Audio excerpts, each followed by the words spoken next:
Coming towards the end of 2012, the record seemed to be progressing well. Due to time schedules, the guys had recorded virtually every Sunday since September, spending a huge amount of time on individual parts and intricate details of the songs. I was excited to see that the new condensed format of the band was working well, and I wanted to find out a little more about the band's history.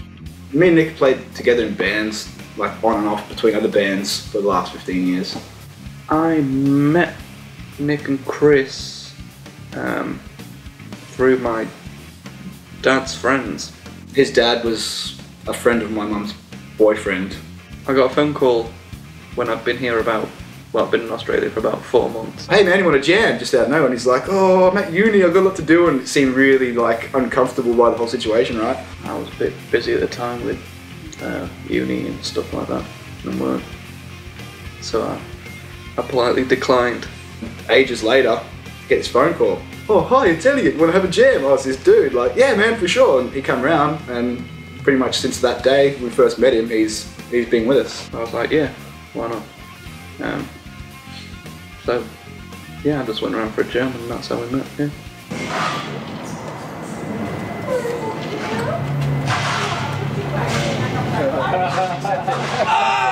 Did I burn you? Oh, I burnt myself. Yes! Me and Nick are brothers, so we hate each other. And E-Man hates us because we're brothers. Nick, fuck. Chris is the greatest and also the worst thing in the world for me. We're brothers, we're in a band, there's always going to be dramas. Like, Me and my brother, we've been fighting for 30 years. We're real good at it now. So, to the death! typical sibling bickering. He's a moody bastard, eh? He really is. And having the driving force holding all the dreams of the rest of us in the band in his palm of his hand. If he's in a bad mood and Chris wants to do this and that's how it goes down, then you got to pick your battles. You know? You get quite carried away when it comes to the songs, and they're both very, very opinionated. The writing process it's pretty full on. Can quite heated. I don't normally step in, I just normally just sit down and just... Okay. Again. Really? I'm just leaving. The three of us have a weird vibe. You know, like most of the time we're taking the piss out of each other. Yeah. You know, and for future... and for Futureman to be able to jump in on board with that, you know, it's, you know, giving E-Man a hard time just because he's E-Man, you know. Nick can't play that triplet at that speed, so let's just yell down the mic. Like, I mean, it sort of fits. It's the secret to engineering, is to just be confident when you say something, because generally musicians don't know shit. So as long as you look confident and talk confident and just use big long words like phase cancellation and all that kind of shit, yeah, you see?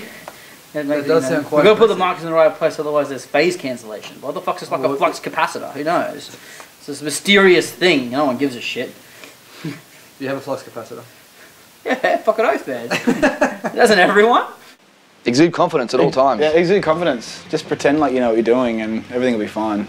Studio tip number 2, exude confidence at all times. When things aren't going so well, the band wants you to feel like you know what you're doing. Okay, Futureman's Words of Wisdom were pretty shit. So more important studio stuff that we've just discovered. If you come a bit closer, the angle heads here need a little bit of ventilation.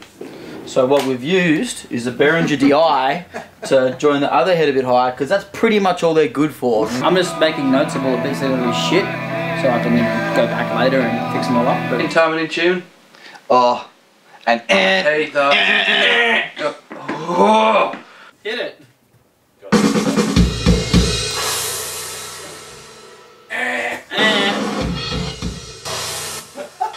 That's a fail.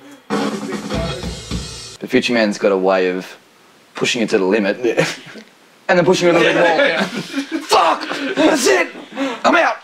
I was thinking, today when we had E-Man tracking some bass, that Nick reminded me of an old saying that does really well in the studio. That proper preparation prevents piss-poor performance. Yeah, he's definitely. I think he's definitely on the same wavelength as far as life and the project goes. He's a weird one, and I think we're all kind of the same. So his mental retardation suits our mental retardation. Yeah, that's right. That's probably the best way to put it.